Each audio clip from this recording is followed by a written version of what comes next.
haven't heard the word on the street, this week on Tonightly is a little thing called Boomer Week.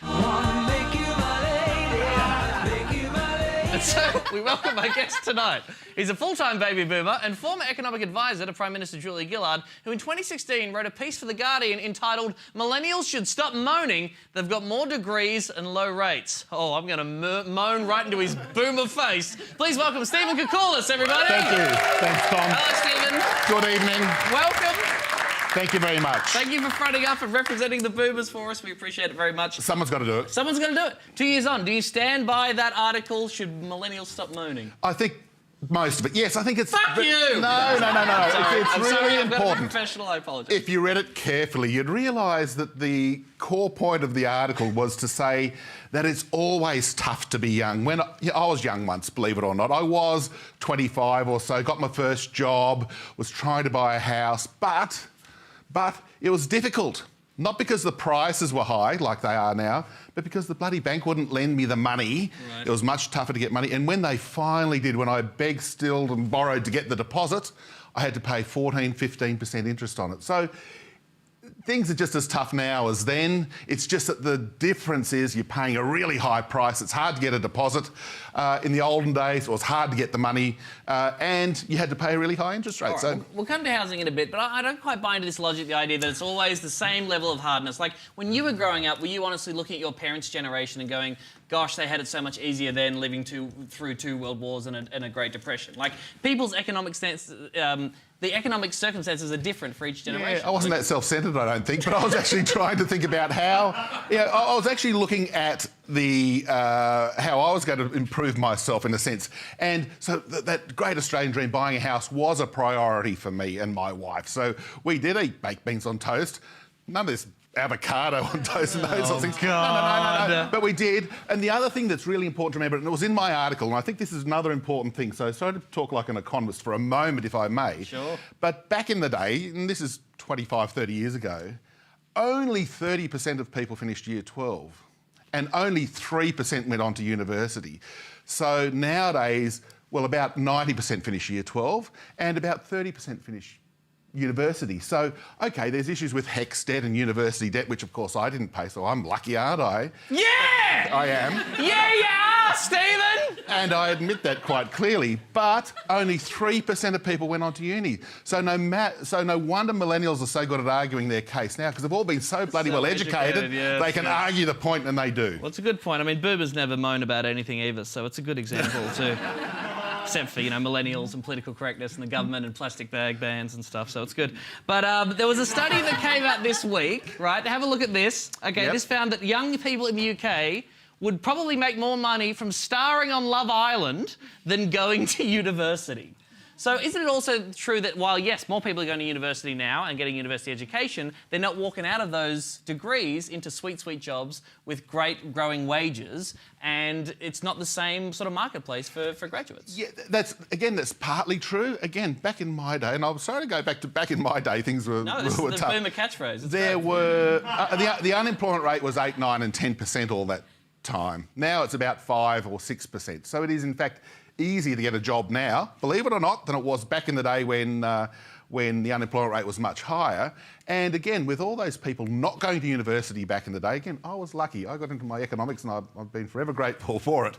But back in the day, a large proportion of the population just went and worked at Ford and Holden and screwing on hubcaps onto cars in Elizabeth and Geelong. So, in a sense, they were hardly satisfying jobs. Now young people are hosting comedy shows and they're doing Love Island and they're doing all these wonderful things that just weren't opportunities that were open to old people like me. But they're going to the wonderful university, then they're getting saddled with debt. They're leaving those degrees yes, saddled with debt, right? And that's a choice that we make as a society. Yes. And you got free education. My parents got a whole bunch of free tertiary education. Lots of other countries choose to do things differently. Shouldn't we be trying to do things differently in Australia? Yes. You've hit a point that I think is really, really important, because not all of us boomers who got lucky with free education and bought a house for $50,000 30 years ago, whatever it was. God, that's triggering. I'm sorry. Just even those phrases. Sorry. And have lots of superannuation. I just thought I'd throw that in as well. Lord. But not all of us are sitting back complacently, getting ready to get our caravan and going around Australia.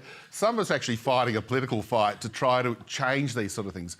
Some of us are arguing against $100,000 university degrees. Some of us are arguing that well, not everybody can go to university, but there's TAFE training positions for people who might not be rocket scientists and want to go to university and study things. So, in a sense, give a few of us a bit of slack, because some of us are pushing pretty hard to make sure that the young people of today do get affordable housing, arguing for more housing construction and things like that, that they do get a degree into a strong economy so they can get a job, and they're not saddled with a university debt that's going to cripple them for years to come.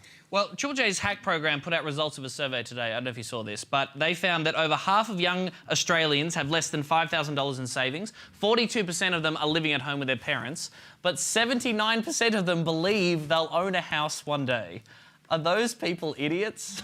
No, they're not idiots at all, because the funny thing about this is that even though housing ownership rates have fallen over the last couple of decades, it's still the case that people who are older than 50, about 70% of them own their own house. So there's still this ambition, and again, part of the thing that we're talking about here is this ambition to buy a house, and people still want to do it. And the way that the tax system works, owning your own house is tax-free. So it pays you to sort of beg, steal and borrow, get that deposit and buy a house. It still does, and it probably always will, because there's never going to be a capital gains tax on your own house. So it is desirable to buy a house. You don't have those nasty landlords kicking you out or not letting you put up a picture hook or having your beautiful little cat in your house. Yeah, you don't need to sell me on having a house. So it is. That's fine. And people want houses. They're sold on the houses. They're like, yes, houses are good, but they do not have the money to get the house. And you can say buy a house. If you want to actually talk about buying a house that you can live in, like that is a pretty rarefied space. We've learned today about the housing stress in Sydney and Queensland at the moment. It is crippling. In 1987, housing values were 8 times the average income. In 2014, they were 15 times the average income. That does seem like to indicate that things are specifically challenging for millennials today. It's a bit harder, but that's only the price to income, because the interest rate you're paying is a quarter of what it was. It's fallen so much sharply. So while you're paying more for your house as a ratio of your income, you can borrow that amount of money. And in fact, the funny thing was the Reserve Bank do a lot of studies on this. I'm one of those people who read every word the Reserve Bank put out. I love the Reserve Bank more than I love my cats. And they actually write... That could be the most boomer sentence I've ever heard in my life. They've done this research about housing affordability that looks at 3 things. It is the price of the house, obviously. It is your income, obviously. And the other thing which is often left out, and you left it out of your little analysis there, is the interest rate that you pay, because it's very, very hard to buy even a cheap house if you're paying 17% interest rates. It is hard to buy a house if the price is high, even with low interest rates. And I think that's the point that's got to be remembered here, that you can get money, you can borrow it at a low interest rate. It's just this question whether the priorities of younger people of choosing how to spend their money is a very different thing. So whether they choose fancy breakfasts or the boutique gin... You're obsessed with the breakfasts! No, I said the boutique gin that's made by someone at Marrickville and the little funky beers that are around now. I love them, but they're bloody expensive, and it's a sacrifice from your deposit. I think we might have found a compromise here at Tonightly. You know, people talk like, oh, stop spending your money on smashed avocado, spend it on a house. How about a house made out of smashed avocado? Oh, my God. How about that, huh? Bit of fun? Yeah. I'll just get a little piece. Please get involved. That cost us $8,000 to make. Beautiful. I love it. Stuff. There you go. Thank you very much for joining us on the show. Stephen Koukoulas, everybody. Give it up.